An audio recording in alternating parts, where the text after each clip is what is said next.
And this package, state governments hold talk with relevant stakeholders and envisage visits of United Nations consultants and needs assessment mission to border communities.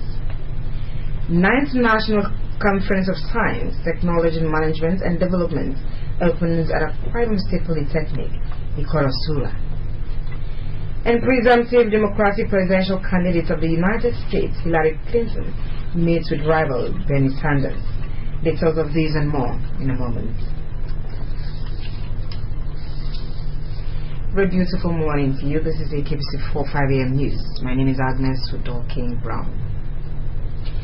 Ahead of the visit of the United Nations consultant on the United Nations Need Assessment Mission to some border communities in the state, the state government has held talks with relevant stakeholders as part of preparation for the visit. Patience John reports that the Deputy Governor, Mr. Moses Ekpo, presided over the meeting. Her reports. Briefing the stakeholders, who were mainly transition committee chairmen of affected local government areas, the Deputy Governor briefed them on what is expected of them as the consultants arrive. He explained that the UN envoy will be in the state to interact with Bakassi returnees from the state and ascertain the impact the International Court of Justice's judgment had on them. The Deputy Governor explained that the visit will afford the consultants an opportunity to interface with those concerned in order to improve their welfare. Now meeting with the United Nations have put together finally appointed consultants to look at the details of what was agreed. Since the boundary committee was at the beginning, I thought it was necessary that the committee should also be briefed before consultants arrive on Sunday. We're going to spend 3 days in Akwa Ibom visiting this area that are involved. The Permanent Secretary in the Deputy Governor's Office, Mr. Nkuburuk Ekaiko, said the United Nations in 2011 visited the Bakassi returnees where they requested for facilities and infrastructure as well as grants to better their lot after the court action. So the general demands made by the state was for them to be rehabilitated. Also speaking, the Commissioner for Lands and Town Planning, Prince Uwem Itaito, and the State Attorney General, Barrister Wemedi Monwoko, made a case for all returnees from the various local government areas of the state to be accommodated. Barrister Nwoko frowned at the 22% of the returnees being allocated to the state, describing this as gross underestimation, and called on the state government to inform the consultants accordingly. They bring these amenities to all these local governments concerned, because I know we have a quite number of them who constitute a very reasonable size of voters. The total population returnees from Bakassi was put at 22, I would say, and that does not represent the people that came back. And what that means is that it does not also represent the burden that is thrown back on the Nigerian nation and the communities and families. Some transition chairmen made input to ensure the success of the exercise. Patience John reporting. The state government says it is ever ready to partner groups and organizations that will assist in the development of the state. The Deputy Governor, Mr. Moses Ekpo, made this known while receiving members of the Akwa Ibom State Chapter of the Association of Professional Bodies of Nigeria. Patience John again reports. The Deputy Governor, while congratulating the professionals for coming together as a body, thanked them for offering to partner the state government to enable it to achieve its goals. He said the task to move the state forward requires all hands to be on deck, which is why the state government relies on the expertise of professionals such as theirs. Mr. Moses Ekpo said government is working towards raising its internally generated revenue, and expressed the hope that advice from the group will be useful. Individuals and organizations, particularly professional people like you, in moving our purposes forward. I can assure you that our relationship will not only be mutual to us, but it will rub off onto the people, the generality of the people of our Bible State and what we stand. The association, according to the leader of the delegation, Elder Joshua Ayo, is an amalgamation of professionals from different fields of endeavor. Elder Ayo, who is the former chairman of Nsibom local government, said the group is ready to offer professional advice that will help move the state forward. He equally made some requests that will assist in proper takeoff of the association. To provide federal and state government with a platform for transmitting the aggregate views on national or state interest for economic development, to assist the government on policy matters as a guarantee for good governance. The deputy governor was invited as a guest of honor at the inauguration of the association later in the month. Patience John reporting. Researchers and students across the country are converging on the Kwara State Polytechnic, Korosula, for the 9th National Conference of Science, Technology Management and Development, organized by the Department of Science Technology of the institution. The conference, with the theme, The Role of Research in Economic Rebirth, was declared open by the Rector of the Polytechnic. Etienne Eba brings details. All of the Polytechnic venue for the conference was filled to capacity by participants. The conference, which has as its theme the role of research in economic rebirth, is an annual event for discourse of topics with national content and relevance, as well as presentation of academic research papers. It also provides a platform for participants to rub minds on ideas which will move Nigeria forward in the direction of economic growth and development. Declaring the conference open, the Rector, Dr. Israel Afia, represented by the Polytechnic's librarian, Mr. E.O. Enediok, harped on the need for tertiary institutions across the country to embark on more research programs in view of their importance to national economy and development. Dr. Afia described research as a hallmark of development, as it creates an avenue to generate ideas, study phenomenon, processes, and come out with solutions. While commending the Department of Science Technology for hosting the event, the Rector encouraged other departments to borrow a leaf from the Department of Science Technology by organizing conferences capable of enhancing the standard of society.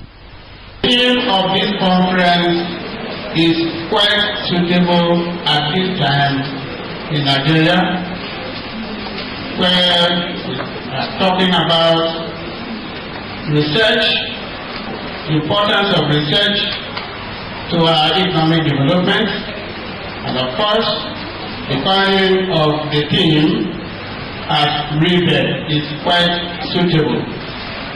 I want to believe that all the presentations in this conference will be geared towards providing solutions to one problem or another which is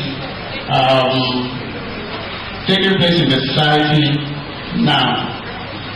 The chairman on the occasion and managing director of the Barukas Limited, Uyo, Mr. Joseph Akpan, said, given the paucity of funds in the country, students should think of something to do on graduation instead of looking for white-collar jobs. If we have an orientation, a rebirth, a rethinking of beginning to do something and not look for something, please notice what I have said. Do something and stop looking for something to do. Then it's going to be a good rebirth. The macro sector will be good. The head of Department Science Technology, Dr. Unwano Daite, while Welcoming participants said the theme of the conference, the role of research in economic rebirth, was apt in the light of the current economic realities in the nation.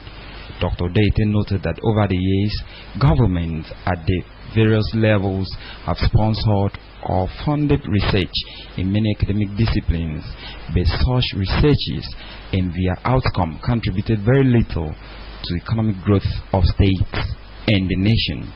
He said it was the expectation of participants that if government aims at reviving the economy through agricultural revolution, research in the areas of plants and animal breeding, pest and disease control, genetic engineering with mandates on specific products should be well funded and supervised.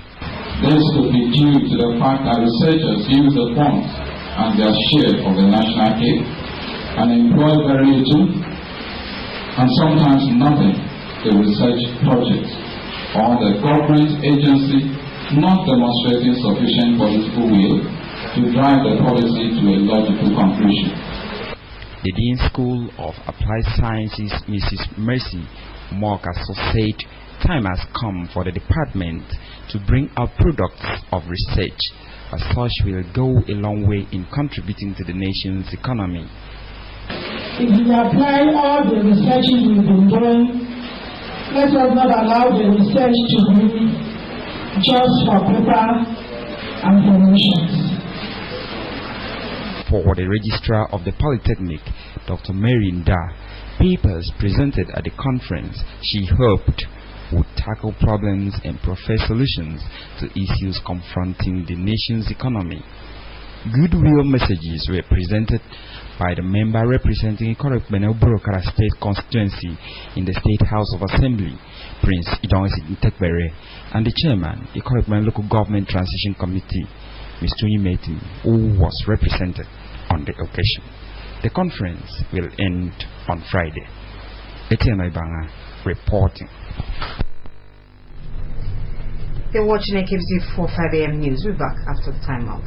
Stay blessed. This is our home, where we all belong. The place where life is beautiful.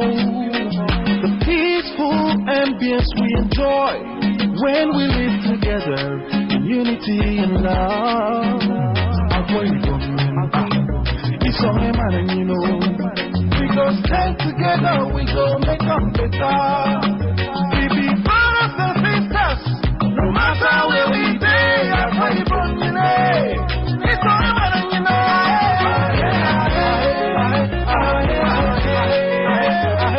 No matter where we be, we are one. We are one. Let's live together in peace and harmony. Welcome back. Bridgeman University has hosted the first Marshall Conference of Private University Proprietors, where participants resolved to collaborate in saving the future of private institutions. The conference, which had representatives of universities from across the country, agreed that government agencies should not compel private universities to register as limited liability companies, as their growth could be hindered by what they called excessive taxation. The story is here presented. Welcoming participants, the convener of the conference and chairman, Reedman University Board of Trustees, Senator Emmanuel Eboasin, said that private universities need the support of policymakers and the public, since they complement government efforts to educate its citizens. Private universities, he said, are helping to solve the problem of inadequate research, since Nigeria has only 15 scientists and engineers per million, as compared to the United States of America, which has 4,103. Senator Sin also stressed that the viability of private universities is greatly hampered if they have to pay much tax, noting that the United Kingdom, USA, and Australia register private universities as non-profit organizations or limited by guarantee. Citizens of the Federal Republic of Nigeria should be amended to include private universities as beneficiaries of funds from EPFON, as they complement the efforts of public universities in some of the country's educational social and economic problems. The conference also resolved to improve collaboration amongst private universities in the areas of education, research and innovation, to register an association of proprietors of private universities in Nigeria. The conference resource person, Barrister Kingsley Chinda, said by law, the university should register as a charity organization, since universities by their nature are set up to be profiteering ventures. Barrister Chinda cited Section 26, subsection 1 of the Companies and Allied Matters Act to prove that a private university does not deserve much taxation, because even if it makes profit, much of it is still plowed back for research and development. The acting Vice-Chancellor of Gregory University, Uturu, Professor Charles Okarafor, said the National Universities Commission should be more open in dealing with private universities and should make the financial implications of running such institutions known to those seeking licenses. The Tertiary Education Trust Wanted Fund, he argued, has a duty to include private universities in its grants and aid. While the Vice-Chancellor of Renaissance University, Professor C.C. Onoche, reiterated that TED Fund should be for all universities, public or private. Efang Oswa, Professor and acting VC of Obong University, agreed that the NUC needs to be more proactive and not to let private varsities suffer under harsh rules of government agencies, adding that the Commission should play effectively its role of setting and keeping standards. The Vice-Chancellor of Redmond University, Professor Celestin Tuen, advised government to set up a National Science and Technology Foundation where both public and private institutions will compete for research funds. Proprietors present or represented at the conference came from all 6 geopolitical zones of Nigeria. They included Evangel University Ebonyi, Renaissance University Enugu, Paul University Anambra, Michael and Cecilia Ebru University Delta State. From Akwa Ibom State came Redmond University, Korekbene, and Obong University. Kwara Alpha University came from Taraba, and Samuel Adeboyega University from Edo. There were also representatives from the University of Mka in Benue State, Gregory University Abia, Augustine University Lagos, and Al Galam University in Katsina. A committee comprising of members from each of the 6 geopolitical zones was constituted to plan for a conference to involve all Nigerian private universities in Abuja, while the Vice-Chancellor of Redmond University was elected to head the Secretariat. The conference ended with a communique resolving to seek judicial interpretation of extant laws regarding university registration and to advocate amendment of laws to make private universities benefit from TED Fund. The proprietors also resolved to improve collaboration among private universities and register an association of proprietors of private universities.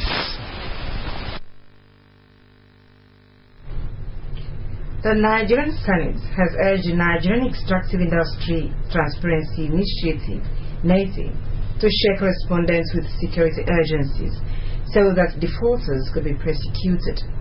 Presumptive Democratic presidential candidates of the United States, Hillary Clinton, has met with rival Mr. Bernie Sanders. NATO has declared the cyberspace a new global war front. These and more on our news on national and foreign segments by Mercy Ekere. At the plenary session of the Nigerian Senate, one of the orders of the day was the audit report of the Nigerian Extractive Industry Transparency Initiative, NETI, for 2013, as the act binding the body provides a 2-year gap before reports are made available. The Executive Secretary of NETI, Mr. Waziri Adil, said while 33.8 million naira was made from the solid mineral sector in 2013, more than $5 billion was lost due to vandalism, monopoly, and lack of accountability. The institution also indicted the NNPC over NLNG remittance.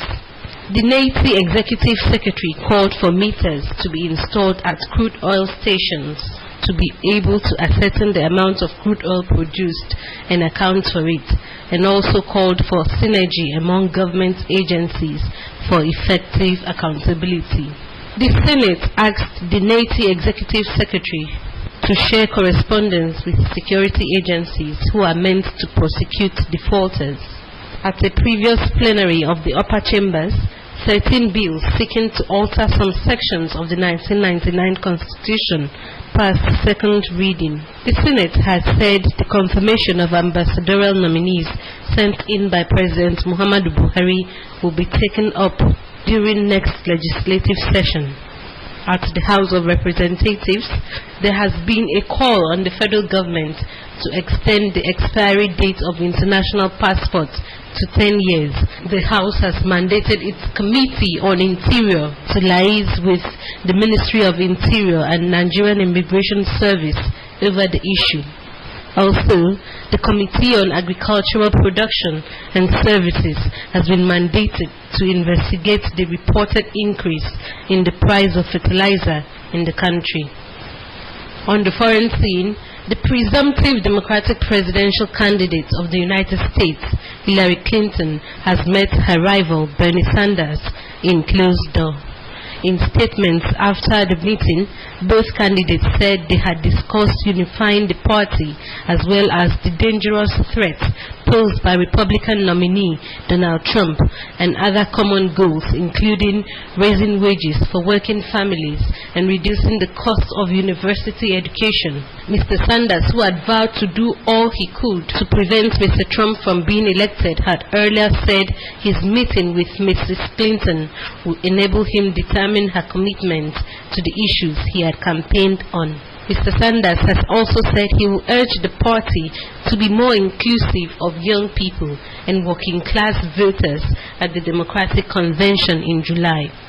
Meanwhile, presumptive Republican nominee Donald Trump has continued to make sweeping condemnations of President Barack Obama's policies, most outstanding the immigration and national security issues, and has questioned President Obama's competence with his continuous rhetorics of war on Islam and migrant Muslims.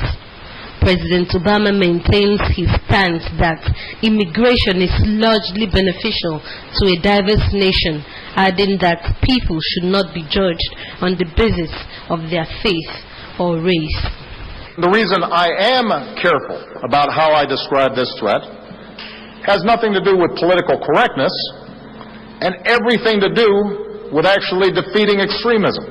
I will suspend immigration from areas of the world where there is a proven history of terrorism against the United States, Europe, or our allies, until we fully understand how to end these threats.